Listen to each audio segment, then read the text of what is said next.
Good evening, guys. This is Stars Tyrant's Buffy retrospective reactions again. Sorry it has been again so long since the last one. Life does have just a pesky way of intruding. On a plus side, we have a new camera courtesy of the Amazon Black Friday sales. So hopefully the quality will be a considerable step up from the last ones. I'm not going to waste any time tonight.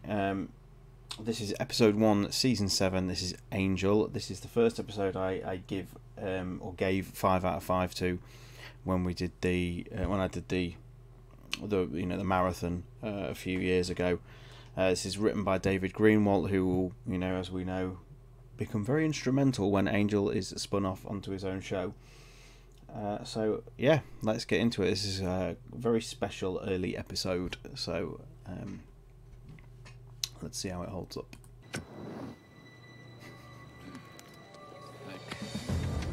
Like Clawman before him, these guys are completely uninspirational vampire lackeys.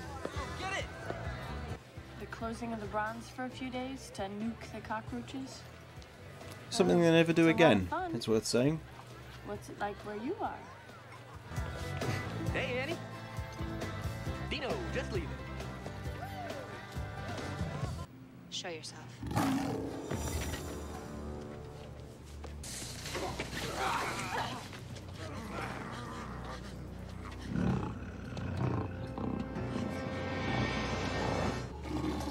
What's going to happen? Good dogs don't bite.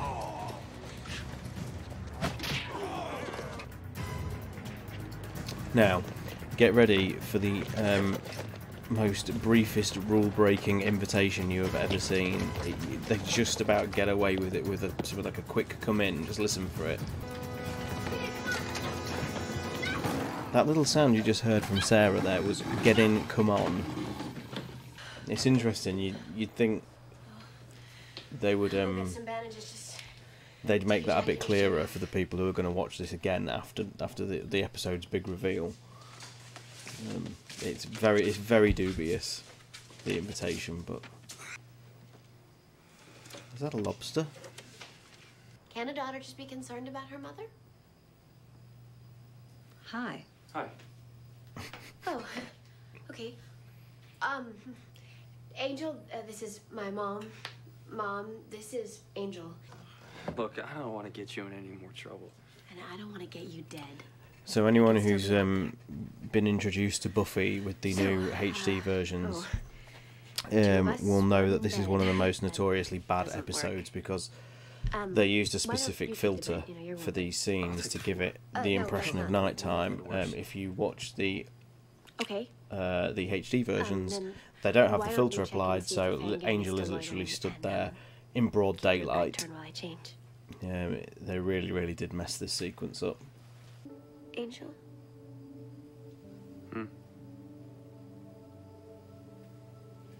Do you snore? I don't know. Perfect gentleman. Buffy, come on, wake up and smell the seduction. It's the oldest trick in the book. What? Saving my life? Getting slashed in the ribs? Duh. And we steer this riveting conversation back to the events that happened earlier the evening. You left the bronze and were set upon by 3 unusually virile vampires. Goodbye, stakes. Hello, flying fatality. What can I shoot? Nothing. You show me good, steady progress with the quarterstaff, and in due course we'll discuss the crossbow. Good.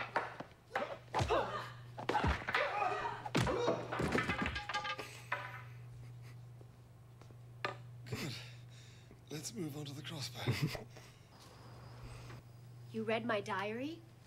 That is not okay. A diary is like a person's most private place. You don't even know what I was writing about. Hunk can mean a lot of things, bad things. And when it says it dries or penetrating, I meant to write bulgy. Buffy. And A doesn't even stand for angel for that matter. It stands for Ahmed, a charming foreign exchange student. So that but has nothing to even do with you at all. Your mother moved your diary when she came in to straighten up. I watched her from the closet. Because when I am... Hey, no big. Water. This is Over the bridge. great seeing Under this. the bridge, How over badly the I dam. wanna think kiss it's- you. Kiss me? I'm older than you, and this can't ever... I better go. How much older?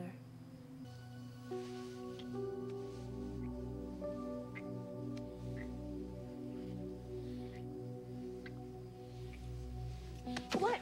What's wrong?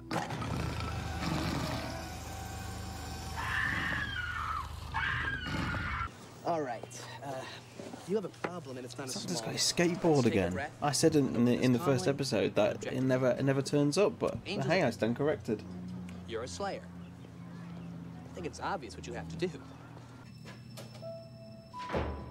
Makes me wonder at this early stage how much of Angel's backstory was actually written. I don't know a lot of like the, you know, I know quite a lot about the show, but I don't know a lot of the sort of blueprints and the creation of it. I don't know how much of Angel's backstory was pre-written at this stage, or whether a lot of it was done when the show went to spin-off or A friend. or anything. I don't know how. Hi. It's been a while. Because I feel when you watch like Darla and Angel here, you know they have a connection in the past, but when it's obviously fleshed out a lot more in Angel, you know, they spent a good amount of their lives with each other, and I'm not sure that necessarily comes across in this episode. It's not a criticism at all, it's just an observation. Darla, as I said in earlier episodes, she's so different here from the character she ends up being, and retrospectively sort of changed You're to. living above ground, like one of them. Talk to her. Tell her about the curse. Maybe she'll come around. Angelus leaves Ireland, wreaks havoc in Europe for several decades, and then about 80 years ago, the most curious thing happens. He comes to America, shuns other vampires, and lives alone. There's no... That's a very Cliff Notes version of his history there. Someone who's not. You know, no mention of you know, Spike or Drusilla. Do you feel like something little or something big? Something big. I think that's about the third or fourth time they've used that stock scream this series. I just had a little. There's plenty more. It did not sound like Christine Aren't you Sutherland hungry for at something all. warm after all this? Mom? Mom, can you hear me? Yes, I need an ambulance. 1630 Ravello Drive. God, that scarily echoes. What happened? Angel. That scarily echoes the scene later, doesn't it? Buffy calling 911 over her mother. Your friend came over. Didn't need that just I was now. gonna make a snack. For 100 years, you've not had a moment's peace because you will not accept who you are. That's all you have to do. Accept it. What do you want? I want it finished. Oh, she's studying with Darla. I mean, she's trying. Darla, I don't believe I know. Seeing you would think that with how comprehensive you would assume Giles's documents are, that Darla's name would naturally come up. Maybe it did. Maybe it twigged something in his mind there. I'm just an animal, right? You're not an animal. Animals I like. It's season 4, Angelus, where he'd speak from the Let's shadows get it done. with a sort of elevated voice. Was it a joke? To make me feel for you and then... For 100 years, I offered an ugly death to everyone I met. And I did it with a song in my heart. It's incredible how Perfect punishment for me. how self-destructive Angel is at Well, there are a lot times. of boils and working You know, and this When is you obviously become a seen again vampire, in the season demon 3 takes with your Amends, body, that but it doesn't when get your soul. he That's just gone. have No these conscience, moments where no he's remorse. quite It's an easy way to seemingly live. willing to let it You have all no end. idea what it's like to have done the things I've done. It does make for a fascinating character. You have no idea what it's like to have done the things I've done. And to care. I haven't fed on a living human being since that day. It's interesting to note he says living human being there, And why didn't you because say something? But I wanted as to. Angel will show, he does actually feed on I can walk like a man. someone in the I'm not 60s, 70s, although they are already shot dead at the time. So that's actually a nice little touch there. It's a real sort of coherence in the writing, even though it's, you know, 7 years later, 6 years later. Sarah and David are absolutely exceptional together on screen. As it looks. They have a really electric relationship. Just always quite jarring to see a vampire dual wielding like this. You get a bit of a John Woo stuff now. Must have been an inspiration for this. It's so daft.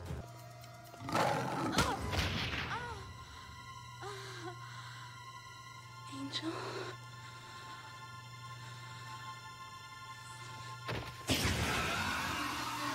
Such an, unceremonious death for such an important character. Which again leads me to believe, which is like how much of her story was written, backstory was written, before they decided to kill her off here. And did they come to regret it at a later date, which is why they brought her back? I must actually look into it, or if people know, drop it in the comments. Because I'd actually love to know what the decision-making process was. Look, this can't... Ever be anything. I know. For one thing, you're like 224 years older than I am.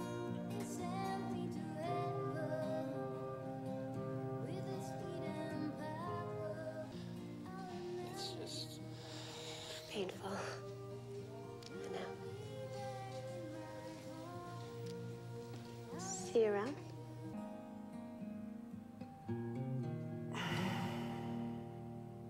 It's an awesome idea and piece of imagery. So that is the first 5 out of 5 episode. I'm not going to change my mind. It doesn't hold up as well as other 5 out of 5 episodes as the show gets more and more confident with its characters and its writing and that. But it's just a really strong episode, which again it starts to establish the themes of the show really well. This is a relationship that's going to define what the series is about for the next 2.5 years, and will be an anchor for Buffy's entire life moving forward. Even in the series, Angel isn't present in. He's always an important part of her life. And indeed she is to him. He's endlessly changed through his interactions with Buffy. I really love that episode. And I think to be honest, strictly speaking, it's probably not a 5 out of 5 episode if you actually analyse it in terms of how it's made and written. It's the writing's not actually as sharp as other episodes I think we've even watched so far. But I think it's just the core sort of theme, the relationship it starts to build, and I think the final scene there in particular makes the whole episode worth it. I think it's really great, and I really love those two together. I could honestly watch Sarah and David play this merry dance out for the rest of my life. So it's good to know we've still got a lot of retrospective reactions and episodes to come. And this episode, when it comes to Buffy and Angel, this doesn't even scratch the surface of the pain that these two characters are going to go through. Really special one, that one, guys. So I hope you like the reaction.